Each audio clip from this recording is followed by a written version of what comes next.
Microfocus, creators of visual programming tools for software development, is pleased to provide major funding for the Computer Chronicles, the story of this continuing evolution.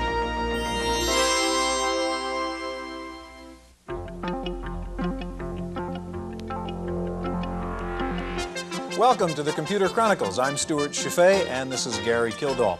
Gary, we've done a lot of shows about computer hardware and software, but of course it takes people to design and build these things, and that's the subject of our program today, the people in the computer business. And I guess the Silicon Valley is in fact as famous for its young entrepreneurs as it is for its products. And speaking of young entrepreneurs, you're one of them, having founded Digital Research about 9 or 10 years ago. Gary, how has the people side of this business changed during that period? Well, I know I've traded in my cowboy boots and blue jeans for a three-piece suit here, so some changes have gone on. I think the biggest change I've seen has been in, say, the impact of just having no products that are competitive at all to a market now where everybody's in there, including IBM, that have multi-million-dollar budgets, and you've got to figure out how to work around big giants like that. It's become much more professional, and the stakes are higher, and it's been a lot more fun, I think. Okay, we're going to meet some of the superstars of the computer field. We'll meet a man who's called the father of the Silicon Valley. We'll meet a man who revolutionized the computer business by coming out with the first low-cost portable. And we'll meet a woman who didn't know a computer from a commuter, but she's now the CEO of a major computer company. First, let's take a look at some of the other people who played a key role in the evolution of the computer business. Those of us involved with micros back in 1974, 75, we had not already designed all of the interface cards and the peripherals and the software that goes into the mini computers of the day, or the larger systems. And to us, it was so exciting because it was like we thought we were doing the things for the first time they'd ever been done. And it was the first time they'd ever been done that cheap, using a lot of the LSI technology. And so there was a lot of just the excitement everywhere we went. It was like putting out a little table and showing off a little card that would play music on a computer or make color was the most exciting thing in the world, and we thought we were way ahead of the rest of the world. What I was doing around that time was not even thinking about what are the right steps to take to have a very large successful company or a large successful product. It was just, I had been working my whole life to build a certain type of computer for myself, and I just built the best one that was doable in that day with the particular components available, etc. And in that sense, it wasn't like an intelligence that can lead you towards the right path. It was just being very free. I had the freedom because I was only doing it for myself. It was not a company project where a manager defined what had to be done. So I was lucky to be able to do what I did. Everywhere I go now, I go to business meetings and presentations, and they're all sitting there in three-piece suits. It's a large business. There's a lot of dollars involved. The people who have come out of school trained to run and manage business is the key element today, and that's where most of the creativity is going. There's very few technically creative products in the microcomputer world. Is a garage operation still feasible in the small computer industry today, or is that stage over?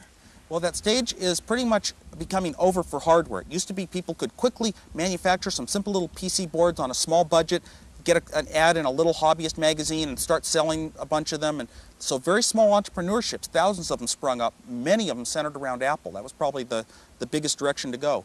Now it's pretty much that's possible for software groups to come up with a good software project, and there are avenues to find companies that will market it for you or turn it into a product if you got something good going. Perhaps once a decade, a very large market comes from zero up to billions of dollars within a few years. It's very rare that there's such a dramatic explosion out of nowhere of a new market. It may happen again in microelectronics and computers before too long. Maybe every 10 years, a new group of people come out, and they haven't been along with the Apple and the thousands of peripherals and the thousands of softwares, and they think every time they're doing it for the first time ever. They're going to get a couple of their own hobby computer magazines that are in their group. They don't come to our group. They're going to start talking and having little trade shows and showing each other projects, and they'll start new businesses of their own, and I think that's probably about to happen. It's like you go to a trade show, and they pull up in their mobile home, and it's a little garage shop, they pull it out the back, and they show it off, and you want to buy a couple? And these may be very large companies in a few years. But right now we all shun them on them. We just say, that's just a couple of guys who drove out of their home with it. That's what they said about us. Yes. You can understand it. When you're looking down at someone else, you can understand how you were perceived back in those days, and then you also realize they were right. It's just a quirk of fate that they were wrong.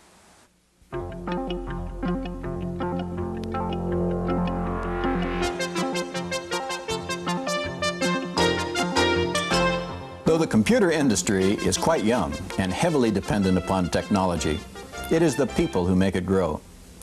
Throughout this series, one can find some of the most influential individuals in the entire industry. Our very own Gary Kildall created the first standard operating system, CPM, or control program for microprocessors, in 1974. In 1975, he started Digital Research, one of the top software development companies in the world. Al Shugart, a pioneer in magnetic storage devices, founded Shugart Incorporated, which he later sold before founding Seagate Technologies, also a disk drive manufacturer. Ed Feigenbaum is a professor at Stanford University and a noted author on the fifth generation, artificial intelligence, and expert systems. J. David Eisenberg is senior engineer of software development for Apple Computer. Dr. Kazuhiro Fushi is director of Japan's fifth generation project. Bill Budge is a game developer for Electronic Arts. Wanda Smith is Hewlett-Packard's Human Factors Engineering Manager. David Nitzen is an expert in robotics. Professor Patrick Supis of Stanford University is a pioneer in the field of computer-aided instruction.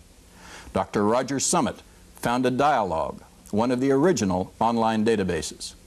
John Couch made a big contribution to the popularization of integrated software as head of Apple's Lisa project.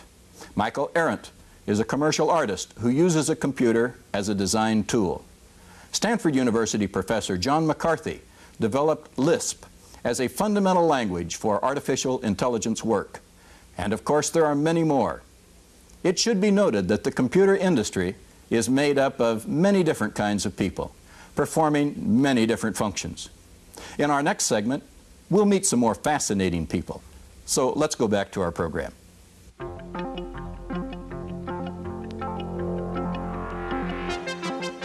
Joining us now is Adam Osborne, formerly of Osborne Computers and now CEO of Paperback Software, Inc., and Laurie Harp, CEO of Vector Graphic. Gary?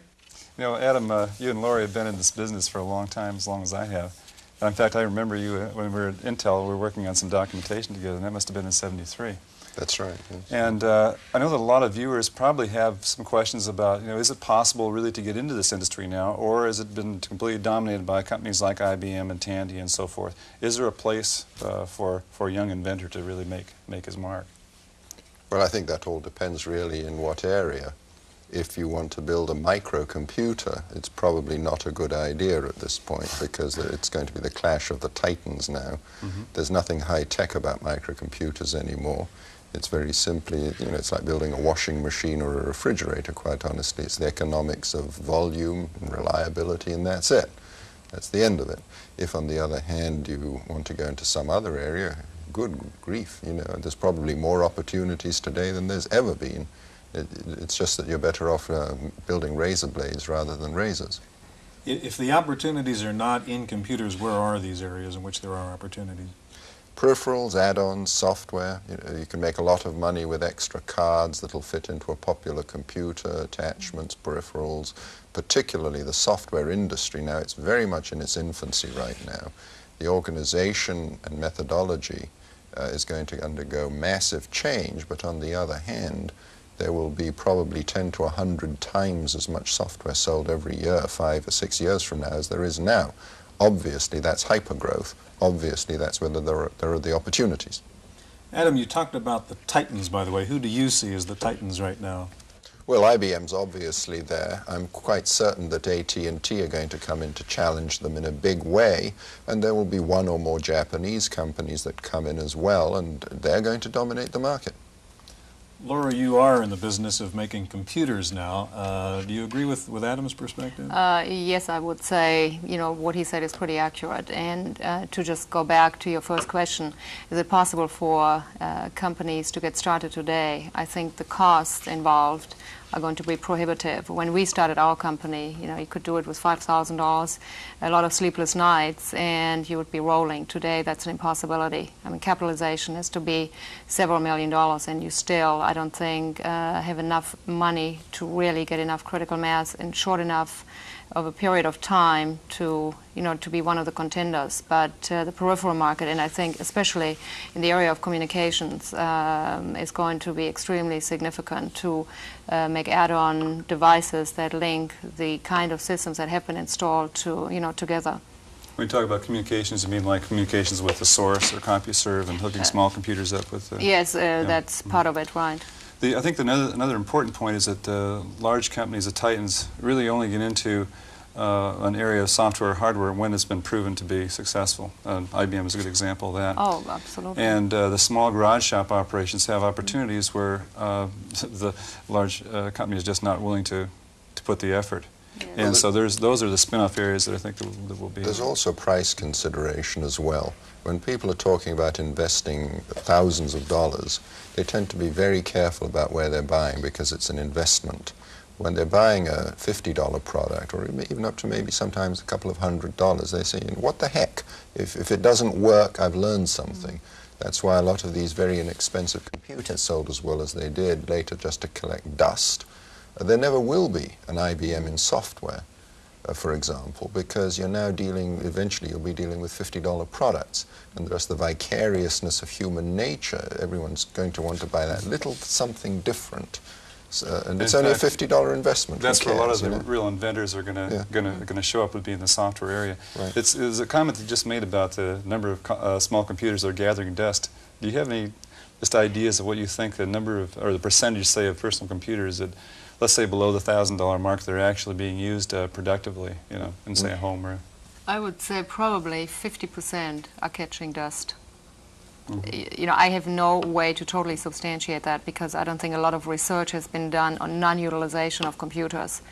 But I personally know several people who had gone out in the early days, bought a Radio Shack, bought the early available computers, and are going out now.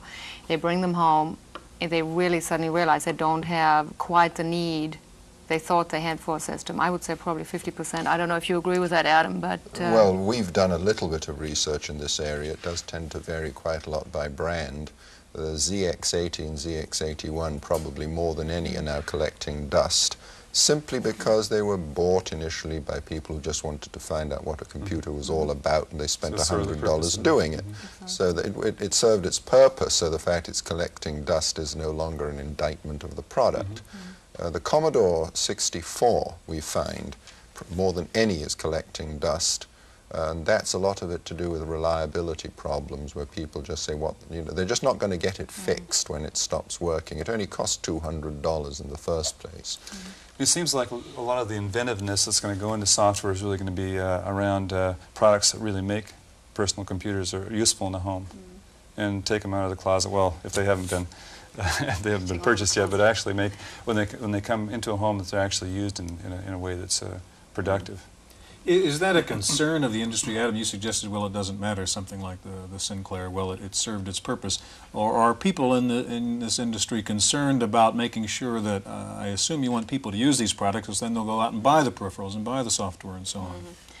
Well, it depends really on each company in what direction the company is going into. We, for example, have no intention of going into the home computer market where, you go into this under $500 rat race.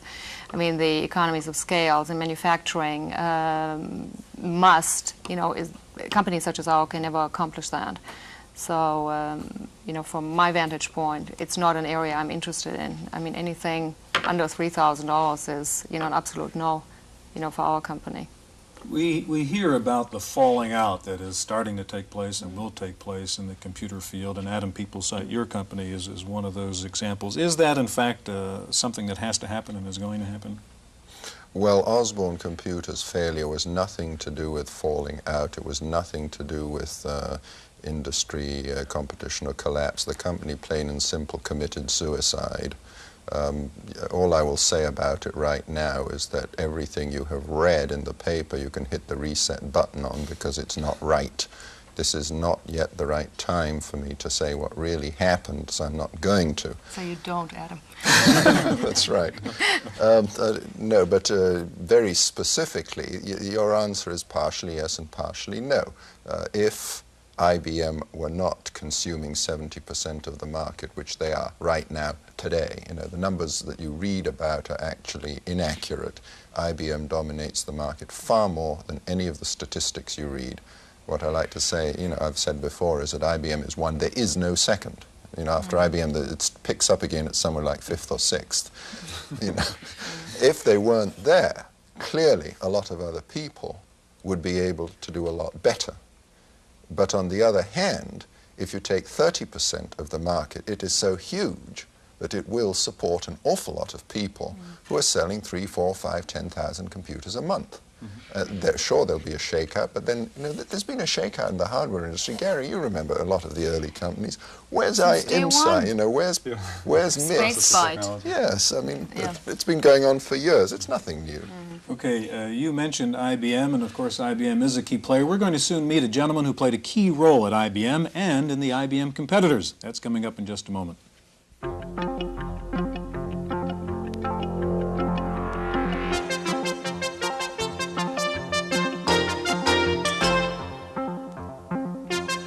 We are unfortunately limited to brief comments about a very few computer entrepreneurs who typify the vast contributions of their colleagues.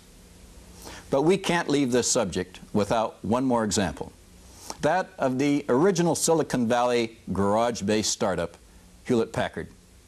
William Hewlett and David Packard both graduated from Stanford University in 1934. The two engineering classmates became close friends and formed their partnership in 1939. Their first plant was a small garage in Palo Alto, and their initial capital investment around $500. Their first product was a resistance capacity audio oscillator based on a design developed by Hewlett while attending graduate school.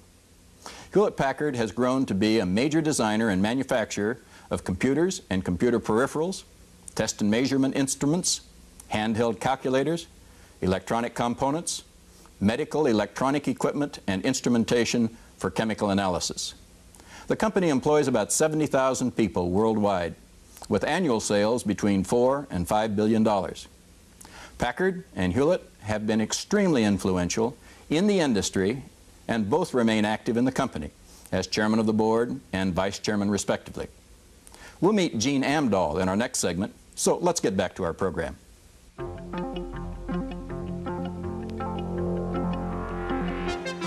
Joining us now is Gene Amdahl, formerly of IBM, formerly of Amdahl Corporation, and now of Trilogy Systems, Inc. Welcome, Gene.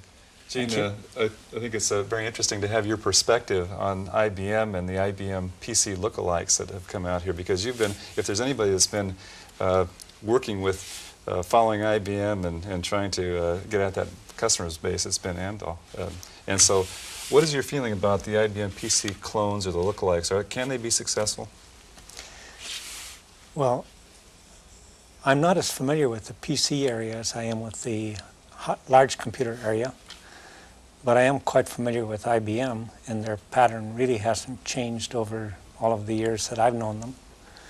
And that is, they move into a field when the field is just proven well enough in terms of it becoming of a size sufficiently large to be of interest, and secondly, that somebody has learned what it takes to satisfy that market. Once this is learned, IBM is then ready to move in for their share of the action. And if they have the same degree of success in this area as they had in the high performance area, their architecture will become a de facto standard, not because they will have the best architecture, but because so many people will be expecting them to be successful. And the cost of developing your applications on even your personal computer are going to be sufficiently great so that even as a person, an individual, you really won't like to change architectures in order to progress through the advancements. Now, how do you track a change that IBM might make in the future? If there's one company that I've seen that's probably more secure than even Mattel or the U.S. government has been IBM.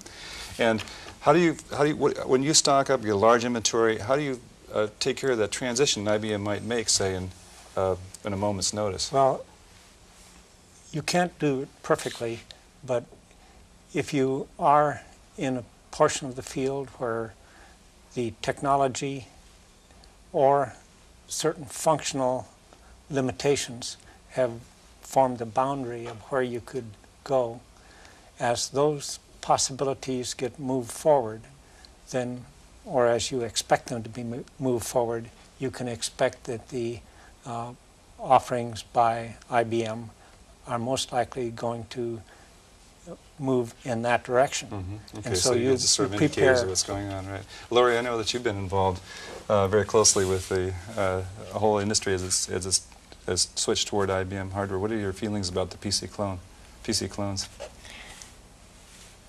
In my opinion, they are not going to have a future.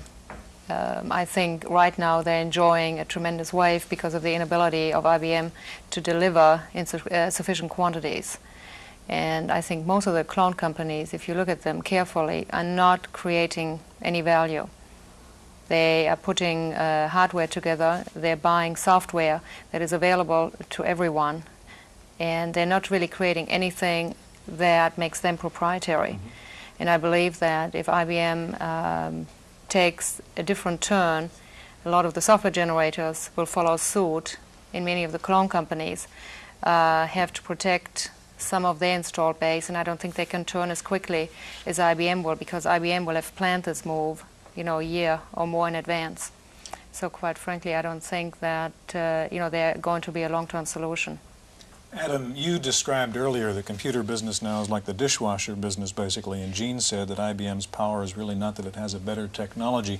Is the computer business now not really as technology-driven, but marketing and advertising and packaging? Well, I think that the major difference between the PC market as it is today and the industry that Gene was talking about is the fact that it's really got nothing to do with high-tech anymore. For that reason, I would both agree and disagree with what Laurie said. I think the bulk of the clone companies existing today won't make it. The reason is that they look upon themselves as computer manufacturers. However, I believe that there is a vast market for clone companies. The reason is that a rough kind of estimate that we've made is that there's something like 15% of the market where hell will freeze over before they'll buy IBM. There's 15% of another 15% of the market that don't care, and 70% of the market who prefer IBM. Now, 15% of the market is huge. Furthermore, there's another consideration. If you're talking about people who are looking at it as though it's a dishwasher or a refrigerator, you're now talking about people who can come in to a huge installed base. IBM is shipping 10,000 PCs a day right now. It doesn't really matter very much if they do go on to something else. The base they leave behind is so big that there are a lot of people can run out their inventories. And furthermore, because they're building entirely on a low-cost, high-quality basis, you get somebody who comes in who knows how to manufacture, and they can start eating into the IBM PC market more than they ever could a mainframe market, because it's the same. For the very fact that it's the same, people eventually say, well, what have I got to lose? If a piece goes wrong, it's almost interchangeable. So the companies that would be successful are the ones that think of themselves as manufacturing companies rather than computer companies. That's right, absolutely. Mm-hmm. Gene, you've been in this for a long time, starting Amdahl some time ago, starting Trilogy recently. Let's talk about the venture capital situation. How is it different now in trying to get a computer company going than it was a decade ago? Well, a decade ago, there was a great recession. There was also a situation in which the capital gains taxes were much higher than they are today, some 50%. With the capital gains taxes like that, and with the recession, the stock market for new issues was abysmal, to say the least. It was essentially non-functional entirely. And how about today? Today, there's a rather buoyant market, extremely buoyant compared to 10 years ago. Laurie, what's your perspective on venture capital today? You just went through that, didn't you? Well, I went through it twice, once in '79 when the venture capital pool was just growing And you know, I went through it again today. It depends on at what point in time you actually go out to look for money. In the history of Vector, having gone through the difficulties we have gone through, we did not have, you know, too much leverage to determine, determine price, because we needed the cash so badly.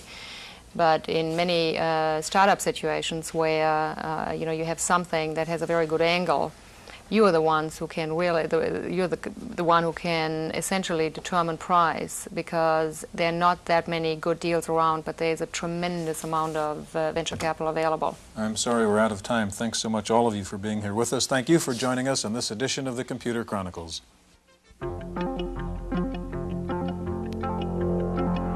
This program has focused on some of the more successful industry entrepreneurs, those who had vision and an insight into the new technology and the perseverance to see their ideas through. For the most part, these individuals had strong technical backgrounds as engineers, programmers, scientists, and the like. And this was enough to get the business off the ground in its very early phase. Later, there came a second phase in the enterprise when a different kind of entrepreneurialism was needed to take the enterprise from a strong technical startup into the successful mature business.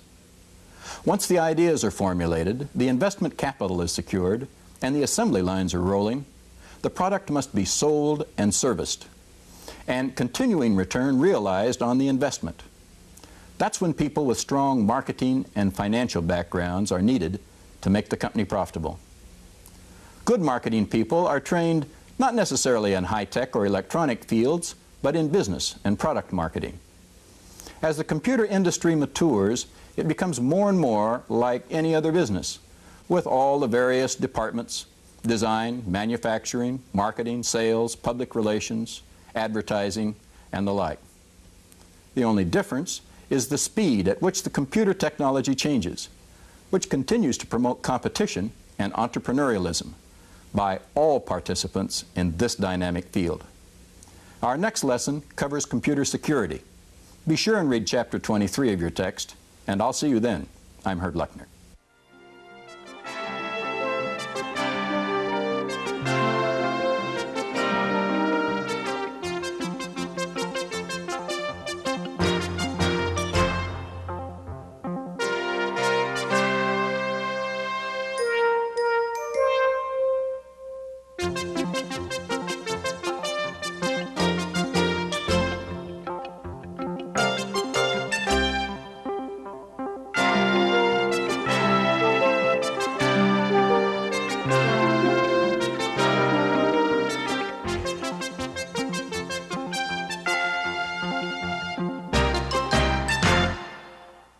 Microfocus, creators of visual programming tools for software development, is pleased to provide major funding for the Computer Chronicles, the story of this continuing evolution.